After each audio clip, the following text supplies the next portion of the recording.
I know how it feel to wake up fucked up. Pockets broke as hell, another rock to sell.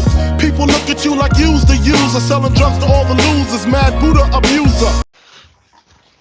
Welcome to the AB Show en direct de Houston avec M. Fernand Lopez. Comment ça va?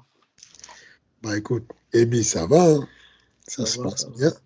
Ça se passe bien de notre côté. Toi, ça va là-bas? Ouais, ça va, super. Il est 3h39. Merci d'avoir accepté l'invitation parce que je vois que là, vous êtes vraiment overbooké au niveau des interviews. Comment ça se passe cette Fight Week et c'est quoi la différence entre, on va dire, les combats d'avant et cette Fight Week pour le titre? C'est l'intensité de la cadence, en fait, des devoirs du combattant. En gros, il y a pas mal de choses à faire. Il y a pas mal de responsabilités vis-à-vis de la promotion du combat. Genre, l'événement compte sur nous pour qu'on puisse vendre le combat au max. Nous aussi, ça a un intérêt de pouvoir gonfler le pay-per-view. Donc, du coup, on est beaucoup sollicité. En tout cas, Cyril est beaucoup sollicité. Et derrière ça, il y a son équipe qui l'accompagne. C'est intéressant. Et oui, c'est tout. Hein, mais sinon, c'est un combat comme un autre. C'est juste que là, il y a beaucoup plus de responsabilités, on va dire. Mais il n'y a pas que Cyril qui est sollicité. Je vois que tu enchaînes pas mal d'interviews avec différents journalistes. Bah écoute, la preuve, je suis avec toi, frère. Ouais. Bah, c'est qu'il y a des, quand il y a des médias, il faut. Je suis sollicité à une moindre mesure, mais l'acteur principal c'est Cyril. Et puis, mais voilà, quand on me sollicite, je me rends disponible. Quand Ebi m'appelle, je me rends disponible. Voilà, je discute pas. C'est tout en mon honneur. Bah, avant de parler du combat tant attendu, j'aimerais qu'on parle un petit peu de la gestion de carrière parce que je pense que c'est le bon moment vu l'ascension fulgurante de Cyril. On va revenir un petit peu sur Nassourdine Imavov qui vient de terminer Yann Heinisch. Et j'aimerais te poser une question en fait. À quel moment envoyer son athlète au top niveau? Parce que tu as envoyé Cyril au bout de son 3e combat à l'UFC. Et on va dire là où d'autres personnes se seront dit c'est un petit peu trop tôt. On va dire comment toi tu gères à ce niveau-là? Le véritable avantage qu'on a au MMA Factory, c'est que je suis à la fois l'agent de Cyril et l'entraîneur de Cyril. Ça me permet de jauger exactement à quel niveau mon athlète se situe. Ça me permet de savoir au détail près quel est le bon combat pour lui, quel n'est pas le bon combat pour lui. Et ça me permet d'anticiper sur ce qu'il aura comme problématique. Quand Cyril a signé à l'UFC, très rapidement, ce que le matchmaker principal de Cyril, celui qui gère la catégorie, m'a posé comme question, c'est comment tu veux qu'on la joue? Est-ce que tu veux que ton gars, je le pousse salement, ou est-ce que tu veux qu'on gère la carrière? En fonction de ce que tu as, tu vas pousser différemment. C'est-à-dire que dans le cas, par exemple, de Alan Bodo, je demande à ce qu'on le pousse tranquillement pour qu'on puisse l'aider à se former, à monter doucement. Et dans le cas de Cyril, comme j'ai vu qu'il avait maîtrisé l'arme qu'on lui avait donnée de défense, en gros, je regarde le ranking qu'il a, je regarde les personnes dans sa catégorie et je me rends compte que la plus grosse problématique qui va se poser pour Cyril, ça va être la lutte. Du coup, je lui apprends à se déplacer pour qu'il ne se fasse pas amener au sol. À partir du moment où il a maîtrisé les déplacements, les changements de direction, je me dis, OK, c'est bon. Donc, la réponse que je donne à Mick, c'est de dire, vas-y, envoie la sauce. Il me dit, mais genre, envoie la sauce comment? We go hard or what do you mean? Je lui dis, envoie tout ce que tu as. Il me dit, j'envoie quoi? Top 30, top 20? Je dis, envoie même top 10, top 5. Envoie ce que tu peux. Il me dit, OK, j'ai compris ce que tu veux dire. Tu as confiance à ton gars. Je dis, voilà, je ne dis pas qu'il ne va pas être battu. Je ne pense pas qu'il est invincible. Je pense qu'il a maîtrisé le truc qui va le rendre la kryptonite des autres gars. Et dans le cas de Nassourdine, sur les 2 premiers combats, c'était compliqué que Nassourdine comprenne un peu son jeu. Maintenant, on voit qu'il a compris son jeu. Il a compris son point fort. Il a compris que le but, ce n'est pas d'aller démontrer qui sait lutter, qui sait boxer, qui sait faire du grappling. Le but, c'est de gagner les matchs. Et à partir de là, je demande à l'UFC, vous pouvez y aller. Envoyons la sauce. Ne le ménagez pas, n'ayez pas pitié de lui, bombardez. Envoyez les meilleurs que vous ayez, on va jouer avec. Quand je dis on va jouer avec, c'est pas on va jouer genre ils sont des gamins, on va jouer dans la cour des grands, j'ai envie de dire. C'est ce que j'ai envie de dire. Et donc, c'est un peu la politique qu'on a pris avec Cyril, de se dire que si tu le fais traîner, tôt ou tard, il va perdre un combat. Ouais. Alors que si tu lances, quitte à perdre un combat, il va perdre contre des champions. Il ne va pas perdre contre des personnes en début de carrière. Et du coup, il vaut mieux aller perdre devant, parce que quand tu perds devant, tu es déjà dans la mêlée, un peu comme avec Francis. Francis, au moment où il a perdu son combat, c'était déjà contre Stipe. Trop tard, il est déjà sur la ceinture. L'histoire retient qu'il a déjà fait la ceinture. Ouais. À partir de là, ça veut dire qu'il fait 2-3 combats, il refait la ceinture. Ça veut dire qu'il est autour de la ceinture. Et pour la carrière, ça fait moins de dommages pour la tête, ça fait plus d'argent pour l'athlète. Et c'est ça qui est correct. Donc, le gros avantage qu'on a véritablement, c'est que je vois mes élèves s'entraîner. Si je ne fais pas combattre un élève tout de suite, ça veut dire que je n'ai pas trouvé le bon adversaire pour lui ou la bonne organisation pour lui. Je les vois tous les jours évoluer et je peux, en tant que manager, être efficace. J'ai au Management Factory, on a une centaine d'athlètes qu'on manage. Cependant, où on se sent le plus performant, c'est avec les athlètes qu'on voit. On a beaucoup d'athlètes qui sont de l'extérieur, comme Véronica Macedo, comme Yon Koutelaba, qu'on manage, mais qu'on ne gère pas vraiment parce qu'on ne maîtrise pas tout ce qu'ils font. Donc, on n'est pas dans la justesse de ce qu'on fait. Et voilà, si je veux répondre à ta question, c'est ça. Je pense que c'est le fait qu'on puisse regarder, que je puisse avoir un œil sur mes athlètes, que je me permets d'avoir la justesse de jauger, de savoir quand on peut gagner un combat ou pas. Et on va dire ça, c'est la partie avantage d'être manager et entraîneur à la fois. Et on va dire, est-ce qu'il y a des inconvénients? Tu vois, parce que je pense qu'il faut avoir le juste milieu entre, tu vois, au niveau sentimental pour son athlète. Il y a des inconvénients, c'est que le plus grand inconvénient, c'est le boulot. Ça bute, ça apporte beaucoup de travail. Moi, la notion de boulot n'a plus beaucoup de valeur pour moi en termes de volume de travail parce que je suis amoureux de ce que je fais. Quand tu aimes ce que tu fais, finalement, tu ne ressens pas en fait ce qu'il y a comme delta de boulot. En gros, tu vois là, je suis aux États-Unis depuis près d'un mois déjà, depuis que j'ai enchaîné les combats et je suis resté sur place. Mais j'ai l'impression que je suis en vacances et pourtant je bosse comme un fou tous les jours. Je bosse vraiment tous les jours. Mais comme c'est une tâche que j'aime beaucoup, je m'amuse à le faire et ça ne me coûte pas d'énergie, ça ne me prend rien. J'ai l'impression que je m'amuse. Donc du coup, ça ne me pèse pas beaucoup de travail. Mais le gros inconvénient, c'est ça, c'est la masse de travail qu'il y a derrière. L'une des autres choses d'inconvénient, c'est que il y a de l'affectif, effectivement, si c'est créé avec des élèves. Et des fois, le plus gros problème, la grosse difficulté va être de gérer les sentiments entre tes élèves et avec tes élèves et entre tes élèves. Ça veut dire que quand tu es un père de famille, tu as 8 enfants, et donc du coup, tu es tenté, tu dois aimer tous les enfants à peu près pareil, sauf que c'est impossible. Tu vas apprécier certains enfants beaucoup plus que d'autres, mais tu vas les aimer à une intensité importante, pareil, mais de pas de la même manière. J'ai 2 filles, je ne les aime pas pareil. Je les aime beaucoup toutes les deux, mais cependant, il y a des affinités avec l'une de mes filles un peu plus qu'une autre fille parce que la proxémie, comment dire, la sensibilité de l'une de mes filles est différente de l'autre fille l'une est très sensible, l'autre pas sensible, et en fonction de ça, tu vas les aimer d'une manière différente. C'est la même chose un peu dans une salle. Dans une salle, tu as des gens qui ont des sensibilités différentes et des fois, les gens peuvent mal le prendre. C'est-à-dire que du coup, il y a un gros management du personnel à faire, de pouvoir montrer, de présenter à tes adeptes, je suis professionnel, je suis ton entraîneur, je suis ton manager, Mais ce n'est pas parce que tu me vois beaucoup avec tel que je ne suis pas professionnel et que je ne travaille pas avec tel. Si tu me vois aller, des fois, c'est pour ça que j'ai mis un tableau, par exemple, sur le groupe des professionnels du MMA Factory. Il y a un tableau qui indique combats qui vont suivre.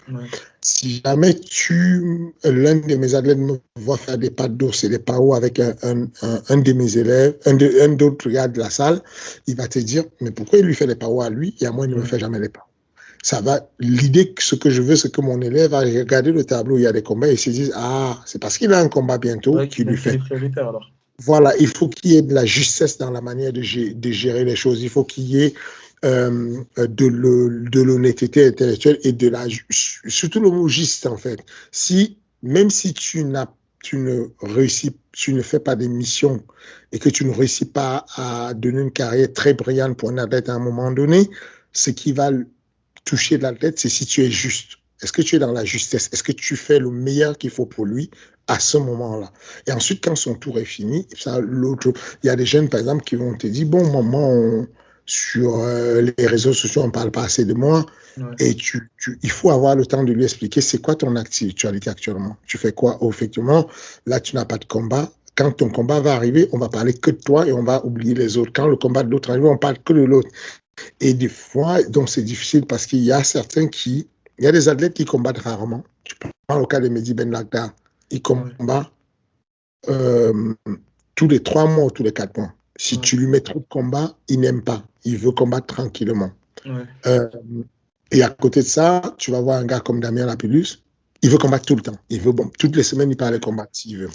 Effectivement, s'il enchaîne des combats, il enchaîne des pesées, et tu le compares avec un gars comme Mehdi qui n'enchaîne pas des pesées, des machins. Mehdi pourrait dire, mais pourquoi coach, j'ai l'impression qu'en management, tu privilégies plus Damien par rapport à Mehdi, et il faut que Mehdi, lui, il ait l'intelligence de se dire, mais non, moi, je suis quelqu'un qui n'aime pas combattre tout le temps.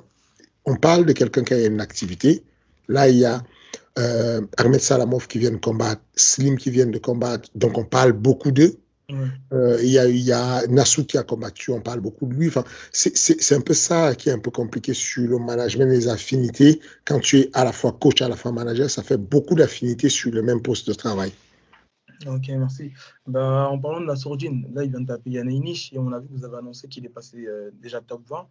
On va dire au niveau de l'ascension, est-ce que tu souhaites la même ascension que Cyril, dans le sens où tu le verras genre taper la ceinture d'ici 2 ans?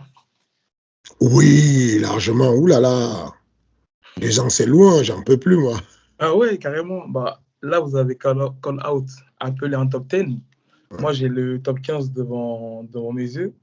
Là, ce week-end, il y a Strickland et Uriah Hall qui ont combattu.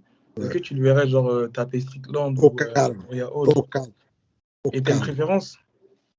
Je pense que le nom le plus brillant à taper et le moins compliqué à taper, ce serait Uriah Hall parce qu'il est fragile mentalement. C'est un athlète qui est très fort, mais qui est beaucoup plus fort sur une dimension et qui est fragile mentalement. Nassoudine, il s'en bat les steaks. Il va lui avancer dessus, il va le mettre bien, il y a moyen qu'on le mette bien. Et voilà, alors, il était à la 7e place, peut-être il va reculer, peut-être à partir de mardi, je ne sais plus, il est combien là? Ouais, il n'y a pas encore l'actualisation, mais je crois que là, il est 8e. Voilà, donc je pense qu'il va reculer peut-être 9e, un truc comme ça. Franchement, c'est un gros nom, ça vaut la peine, c'est un très beau nom. Pareil. Excuse-moi, les 10e, ouais. Voilà, je me doutais bien. La semaine dernière, il était 7e avec la défaite, il a reculé. Donc, je pense que il y a moyen, il y a vraiment de la place. Il y a de la place. Je ne dis pas qu'il ne faut pas du boulot. Il faut beaucoup de boulot à Nassourdine, il faut de la concentration. Mais ce que je dis, c'est que quitte à aller perdre, quand tu vois qu'on allait affronter un mec comme Phil Hawes, il est largement classé loin derrière. Ouais. Comme il pourrit le combat, on perd un combat. Tu vas chercher un mec beaucoup plus fort, tu gagnes ton combat. Les gens se prennent la tête à vouloir esquiver les mecs faire. Les jeunes veulent aujourd'hui progresser. Vous voulez aller à l'UFC, aller chercher les grands combats, mais vous pensez, les matchmakers ne sont plus fous. Moi, quand je regarde un gars qui m'envoie son palmarès pour venir sur Ares, je regarde son Sherdog, je regarde son Fight Matrix, je regarde qui l'a affronté, je regarde tous les détails des adversaires qu'il a affrontés. Et très rapidement, je comprends que c'est un pipeau, c'est un mec qui a monté son palmarès, c'est pas un mec très fort. Donc, dans le cas de Nassourdine, avec la jeunesse qu'il a, il a quoi à perdre? Pire des cas, il perd 2-3 combats chez les 84 kilos. Tôt ou tard, il va faire la ceinture. Tôt ou tard, c'est une affaire de... faut y aller. Au lieu de réfléchir à esquiver les gens, vaut mieux s'entraîner à aller atteindre les gens. Faut pas chercher un mec faible parce qu'on est faible. Faut plutôt chercher un mec faut plutôt s'entraîner pour pouvoir prendre tout ce qui est fort au-dessus de soi. Ouais. Et donc, non, je n'ai aucune crainte sur ça. C'est pas, il y a des mecs, attention, le top 10 de 84 kilos, c'est très solide, mais cependant, il y en a certains, ça passe. Il y a des noms, sur le top 10, tu me dis, je te dis, ça passe. Et puis, il y a des noms où c'est un peu compliqué, tu te dis, le match-up va être compliqué. Et dans le passé, Nassourdine, il avait déjà combattu en welterweight. Ce serait envisageable, ça, une redescente chez les welter, où là, c'est vraiment... Aucun intérêt. Aucun intérêt. Vraiment aucun intérêt dans le sens où le plus important aujourd'hui, c'est une manière holistique en fait de travailler, c'est de se dire qu'on va chercher le bien-être de la personne, le bien-être de Nassour Imavov. J'ai lutté pendant très longtemps pour qu'il monte de KT. Pendant très longtemps, Nassour voulait toujours rester à 67 et je suis content qu'il m'ait fait confiance et qu'il a accepté de monter de KT parce que du coup, il n'a pas de stress pour l'apaiser. On arrive à l'apaiser, il est déjà au poids. Et il se rend compte que malgré le fait qu'il n'est pas cuté, il est beaucoup plus fort que la majorité des 84 kilos. Moi, je le vois à la salle, il tourne avec Cyril, il le soulève. Il n'y a aucun problème à le soulever, à l'arracher s'il veut l'amener au sol. Donc, sur l'épreuve de force, on n'a pas de problème. Ce qui reste comme problème, c'est le fight IQ, c'est le déplacement. Et là, le poids ne sert à rien. C'est-à-dire que regarde comment il a galéré avec Phil Hose, qui est beaucoup plus léger, beaucoup moins épais que Yananish. Avec Yananish, il s'est amusé parce que c'est une affaire d'intelligence et de stratégie de combat. Ce n'est pas une affaire de faire le fort et le fou. C'est pas ça la question. Et donc, non, je pense que c'est sa bonne caté. Il mange bien, il prend bien sa masse. Quand il veut perdre le poids, il perd gentiment le poids, sans côté comme un ouf. Il arrive, il est archi en forme. En plus, il est un préparateur physique. C'est un magicien. Ryan Gillet, il lui apporte de la préparation physique avec une... comment dire, ce qu'on appelle beaucoup de réathlétisation, beaucoup de rééducation dans sa manière de se préparer physiquement, avec des méthodes d'entraînement qui permettent de se préserver des blessures, mais d'augmenter rapidement le rapport puissance-forme par le cerveau, par le système nerveux. Et donc, non, il peut y aller. Il peut y aller sans risque il n'a pas besoin de descendre, de changer de KT. Ok, très bien. Bon, on va maintenant passer à la preview Gane-Lewis. Est-ce que c'est, pour Cyril, là, c'est le combat le plus important de sa carrière, mais c'est le moins compliqué, on va dire, stylistiquement. Qu'est-ce que tu en penses? Au niveau parce que c'est pas n'importe qui l'affronte. Il a quand même Derek Lewis, qui a le record de KO chez les poids lourds. Mais on a quand même l'impression que c'est le combat le moins compliqué, on va dire, à gérer. Compliqué. En gros, pour être très honnête avec toi, c'est le combat techniquement et physiquement le moins compliqué à gérer, mais psychologiquement le plus compliqué à gérer. Parce que Cyril se retrouve face à un mec qui a ce qu'on appelle l'équaliseur. À tout moment du combat, il peut égaliser tout ce qui s'est passé avec juste une patate. On combat un mec qui est adoré à Houston, dans sa ville, dans son pays. Houston, c'est lui, quoi. Donc, on aura le public, 18 000 spectateurs qui sont contre toi et qui sont en train de te huer. C'est pas facile. Autre chose, c'est qu'on aura quelqu'un qui est très expérimenté, qui est très patient, qui est intelligent, qui donne l'impression à tout le monde et qui vend à tout le monde qu'il n'a pas de physique. Il fait exprès de faire comme s'il n'a pas de physique.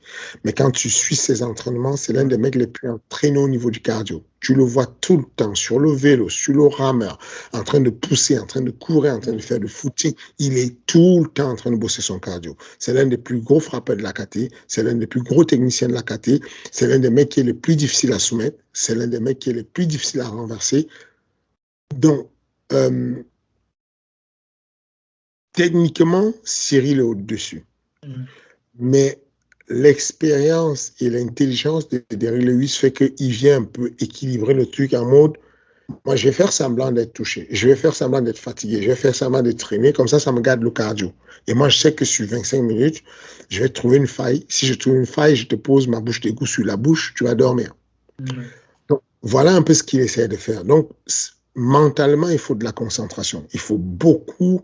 Le facteur psychologique sera beaucoup sollicité sur ce combat, beaucoup plus que le physique. Je ne m'inquiète pas physiquement parce que Cyril est athlétique. Je m'inquiète s'il y a lieu de m'inquiéter, ce serait au niveau mental, au niveau psychologique. Et donc, il faut rester concentré tout le temps.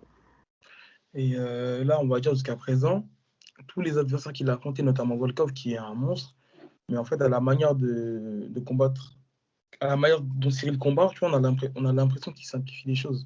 Là, actuellement, dans le top 5, on va dire le top 10, est-ce que tu penses qu'on va dire un mec comme Curtis Blade, gros lutteur, vraiment sans le mec, tu penses que c'est un mec comme ça qui pourra, on va dire, compliquer les choses?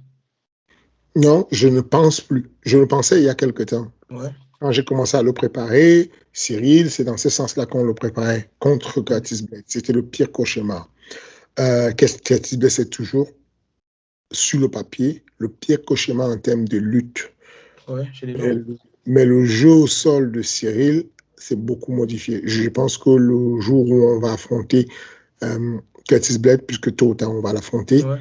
je pense que les gens vont être surpris que Curtis Blade il ne sera pas chaud à attaquer au sol. Parce qu'il va voir qu'au sol c'est chaud. Il y a des choses qui vont se passer au sol et il va voir c'est chaud, vaut mieux pas attaquer. Mais encore une fois de plus, ça reste un gros danger de la KT et ça reste une case à cocher. Quand tu as affronté des strikers de haut niveau comme Jairzinho, quand tu as affronté des combattants complets avec beaucoup d'expérience comme Volkov, il reste à cocher la cage, gros lutteur. Donc ça va arriver tôt ou tard. Ok, j'ai une petite dernière question. Maintenant que le titre il est assuré, on va dire, par exemple, lorsque vous affronterez Jairzinho, tu disais à Cyril d'être un petit peu plus agressif pour peut-être directement avoir le title shot et pour éviter, on va dire, un combat un petit peu compliqué contre Volkov. Mais maintenant que le titre il est assuré, donc quoi qu'il en soit, il gagne, il y aura la réunification des titres.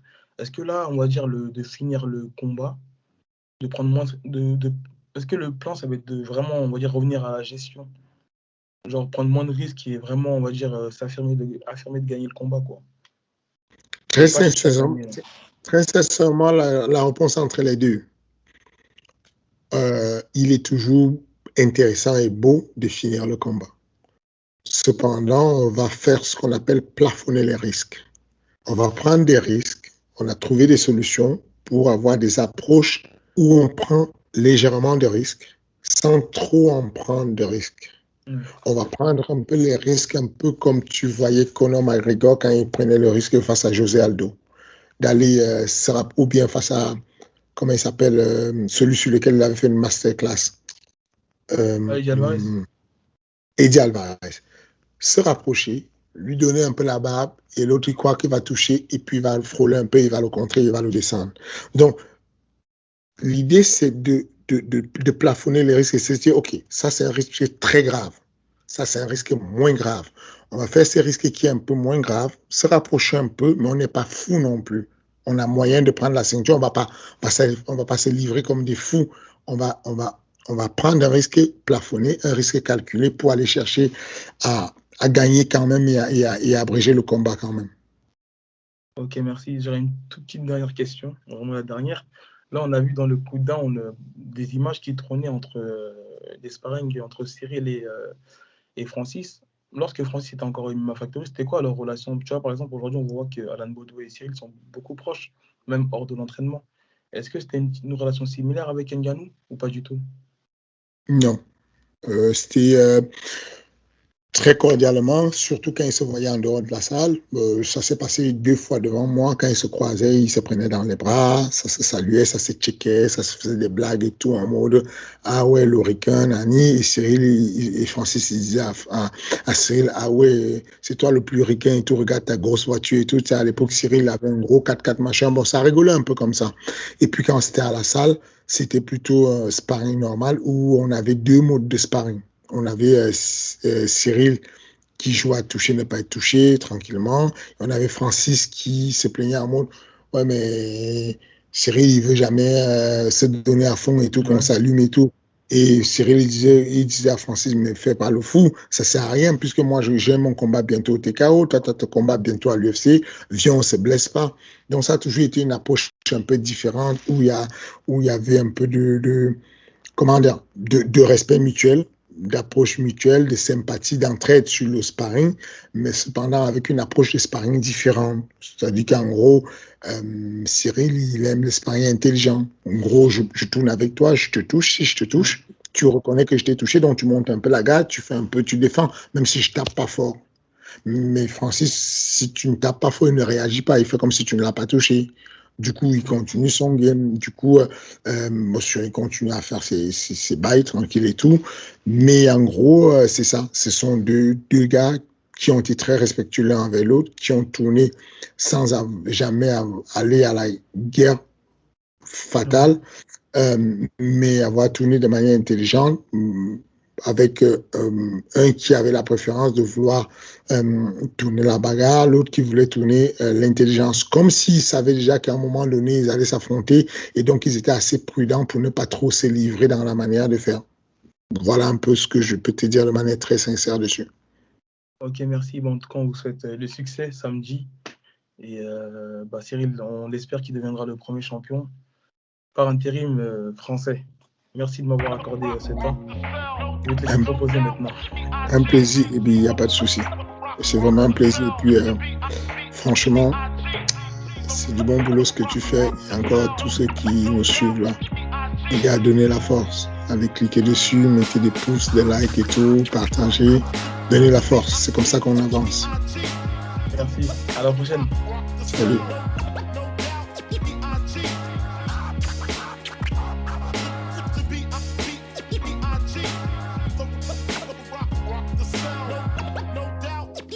G.